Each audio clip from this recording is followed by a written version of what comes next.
flood warning in effect from this afternoon through Saturday afternoon. Minor flooding is forecast. Where? Little Miami River at Spring Valley. At 12 feet, water rises into low-lying areas close to the river near Spring Valley, Roxana, and east of Waynesville. Water floods Corwin Road, as well as Waynesville and the Middletown roads. Additional details, at 4 p.m. Thursday, the stage was 9.1 feet.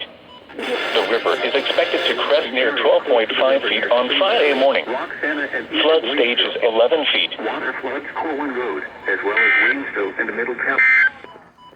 Additional details, at 4 p.m. the extended 0.1 feet. The river lows around 20.